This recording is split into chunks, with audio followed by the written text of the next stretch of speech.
అందరికీ ప్రైజ్లో సత్య ప్రత్యక్షత ఛానల్కి స్వాగతం సుస్వాగతం. ఈరోజు మరొక అంశంతో మీ ముందుకు వచ్చేసాను. ప్రియులారా, ఈరోజు అంశం కొరకు హెబ్రీలకు రాసినటువంటి పత్రిక 2వ అధ్యాయం 2వ వచనాన్ని మనం చదువుకుందాం. హెబ్రీ పత్రిక 2వ అధ్యాయం 2వ వచనం ఈ విధంగా రాయబడింది. ఎందుకనగా దేవదూతల ద్వారా పలుకబడిన వాక్యము స్థిరపరచబడినందున. దేవుడి వాక్యం మన వినికిల్లో ఆశీర్వదించి ఫలింపచేయను గాక. ప్రియులారా, దేవదూతల చేత వాక్యము స్థిరపరచబడింది అని ఇక్కడ లేఖనం సెలవిస్తా ఉంది. దేవదూతల చేత పలకబడిన వాక్యము స్థిరపరచబడడం ఏమిటి అంటే, దేవదూతలు ఒకానొక ఘట్టంలో పలికారంట. పలికినటువంటి ఆ మాటలను దేవుడు స్థిరపరిచాడు అని ఇక్కడ లేఖనం సెలవిస్తా ఉంది. దేవదూతలు పలకడం ఏమిటి? అసలు సువార్త ప్రకటించడము, లేఖనాలు ఇవి మానవునికి అప్పగింపబడినవి కదా. దేవదూతలు పలకడం ఏమిటి అని మీరు ఆలోచించవచ్చు. అసలు యాక్చువల్గా ఈ ధర్మశాస్త్రము నియమించబడిందే దేవదూతల చేత అని లేఖనము సెలవిస్తూ ఉంది. గలతీలకు రాసినటువంటి పత్రికలో మనం గమనించినట్లయితే, గలతీ పత్రిక 3వ అధ్యాయం 19వ వచనంలో మనం చూసినట్లయితే, మధ్యవర్తి చేత దేవదూతల ద్వారా నియమింపబడేను. ఏమి నియమింపబడింది అంటే, ధర్మశాస్త్రము నియమింపబడింది అని చెప్పబడుతుంది. అది మనం మొదటి నుంచి చదువుకుందాం ఆ వచనాన్ని. అలాగైతే ధర్మశాస్త్రం ఎందుకు? ఎవరికి ఆ వాగ్దానము చేయబడినో ఆ సంతానము వచ్చు వరకు అది అతిక్రమములను బట్టి దానికి తరువాత ఇయ్యబడెను. అది మధ్యవర్తి చేత దేవదూతల చేత నియమింపబడెను అని చెప్పబడతా ఉంది. అదేంటి? ధర్మశాస్త్రం అనేది దేవుని నోటు నుంచి వచ్చినటువంటి వాక్కు కదా. దేవుడు ఒక బంగారము 7 సార్లు పుటము వేసి తీసినటువంటి శ్రేష్టముగా, అంత శ్రేష్టముగా పలికినటువంటి మాటలు కదా, దేవుడు పలికినటువంటి మాటలు కదా. అవే కదా ఈ యొక్క బైబిల్ గ్రంథంలో, ఈ ధర్మశాస్త్రంలో వచ్చిన మాటలని మనం అనుకోవచ్చు. అయితే ప్రియులారా, దేవదూతలను దేవుడు ఈ యొక్క ధర్మశాస్త్రాన్ని నియమించడంలో ఇన్వాల్వ్ చేశాడు. ఎందుకు అంటే, దేవుడు మొదట సృష్టి చేసినప్పుడు జ్ఞాన జీవులను చేశారు, శ్రేష్ఠ జీవులను చేశాడు.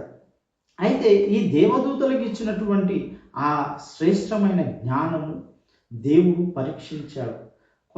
కొన్ని పనులు చెప్పినప్పుడు వాళ్ళు చేసినటువంటి ఆ పనిని దేవుడు ఆమోదించాడు, ముద్ర వేశాడు. అలాగే ఈ యొక్క దేవదూతలు కూడా ఈ యొక్క ధర్మశాస్త్రాన్ని నియమించడంలో వాళ్ళు నిమగ్నులై ఆ ధర్మశాస్త్రాన్ని నియమించబడినప్పుడు దేవునికి అది చెప్పినప్పుడు దాంట్లో ఏదైనా లోపం ఉంటే దేవుడే దానికి ఆలోచన చెప్పేవాడుగా ఉన్నాడు.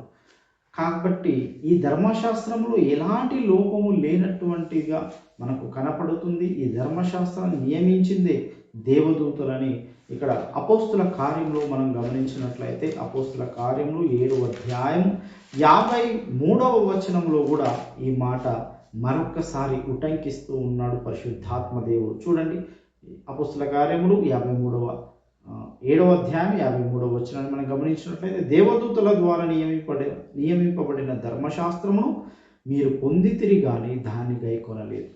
ఈ ధర్మశాస్త్రము ఎవరి చేత నియమింపబడింది? ఎవరి చేత పొందుకున్నామంటే దేవదూతల ద్వారా పొందుకున్నాం.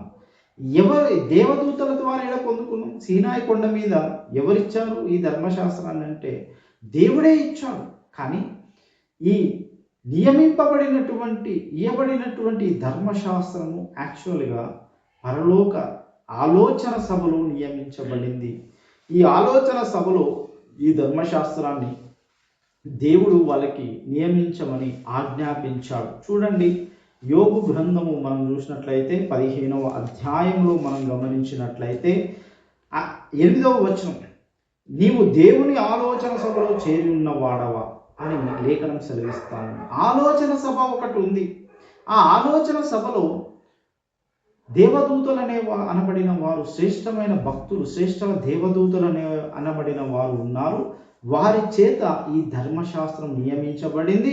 అందుకే వారు పలికినటువంటి వాక్యములను దేవుడు స్థిరపరిచాడు అని హెబ్రీ పత్రిక 2:2లో చెప్పబడుతుంది. ఎవరు ఈ దేవదూతలు? ఎలాంటి వారు అంటే, దేవదూతల గురించి మరి ఒక్కసారి అధ్యయనం చేయాలంటే అది ఏంజియాలజీ అనే సబ్జెక్టులోకి వెళ్తుంది. అయితే పిల్లారా, ఈ ధర్మశాస్త్రము ఎవరి చేత నియమించబడింది అంటే దేవదూతల చేత నియమించబడింది. ఈ ధర్మశాస్త్రము ఎలాంటిదంటే శ్రేష్టమైనది. దేవదూతల చేత నియమించబడినప్పటికీ ఇది ఎలాంటిదంటే చాలా శ్రేష్టమైనది అని లేఖనము ఘోషిస్తూ ఉంది. పౌలు భక్తుడు నొక్కి చెబుతున్నాడు. రోమీయులకు రాసినటువంటి పత్రికలో 7వ అధ్యాయంలో మనం గమనించినట్లయితే 14వ వచనాన్ని మనం చూసినట్లయితే ధర్మశాస్త్రము ఆత్మ సంబంధమైనదని ఎరుగుదుము. పిల్లారా, ధర్మశాస్త్రం ఎలాంటిదంటే ఆత్మ సంబంధమైనదంట.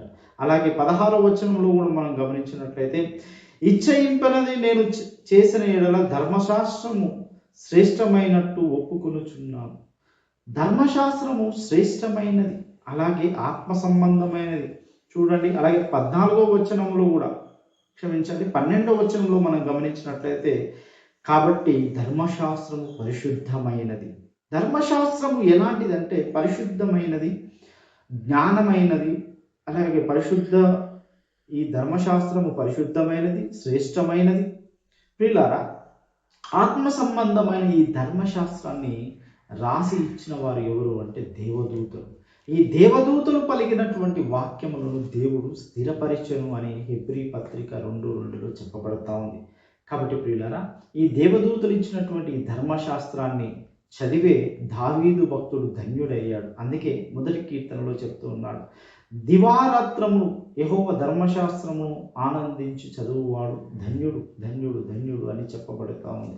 అదే ధర్మశాస్త్రంలో ఉన్నటువంటి ఆశ్చర్యమైన సంగతులను చూచున్నట్లు నా కన్నులు తెరువు అని దావీదు భక్తుడు దేవుని దగ్గర మొరపెట్టుకున్నాడు. అలాగే ఇంకా చాలా చోట్ల దేవుడు చాలామంది భక్తులకి ఇచ్చినటువంటి వాగ్దానం ఏమిటంటే, నాకు మొర్రపెట్టుము, గూఢమైన సంగతులను నేను బయలుపరచెదను అని యిర్మీయాకు కూడా తెలియజేశాడు, వాగ్దానం ఇచ్చాడు. యిర్మీయా గ్రంథము 33వ అధ్యాయము 3వ వచనంలో చూసినట్లయితే, నాకు మొర్రపెట్టుము, నేను నీకు ఉత్తరం ఇచ్చేదను, నీ గ్రహింపలేని గొప్ప సంగతులను, గూఢమైన సంగతులను నీకు తెలియజేసేదను. ఎట్లా తెలియజేశాడు అంటే ఈ గ్రంథం అంతే, ధర్మశాస్త్రంలో ఉన్నటువంటి ఆ నిగూఢమైన సంగతులను తెలియజేస్తానంటున్నాడు. అలాగే హెజ్కేలుకు రాసినటువంటి గ్రంథములో కూడా, హెజ్కేలు గ్రంథంలో మనం చూసినట్లయితే 3వ అధ్యాయం 3వ వచనంలో మనం గమనించినట్లయితే, నరపుత్రుడా, నేనిచ్చుచున్న ఈ గ్రంథమును ఆహారముగా తీసుకొని దానితో నీ కడుపు నింపుకొనుమని నాతో సెలవీయగా నేను దాన్ని భక్షించి తిని అది నా నోటికి తేనె వలె మధురముగా నుండే.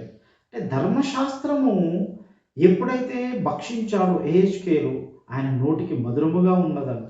దేవుడు ఆ ధర్మశాస్త్రాన్ని ఇచ్చి నువ్వు దీన్ని తినుము అని చెప్పాడు. ప్రియులారా, ఈ యొక్క ధర్మశాస్త్రాన్ని మనం ప్రతిరోజు భక్షించినట్లయితే, తిన్నట్లయితే, చదివినట్లయితే, ధ్యానించినట్లయితే మనకు కూడా ఎలాంటి ఉంటుందంటే దేవుని యొక్క ఆశీర్వాదం ఉంటుంది.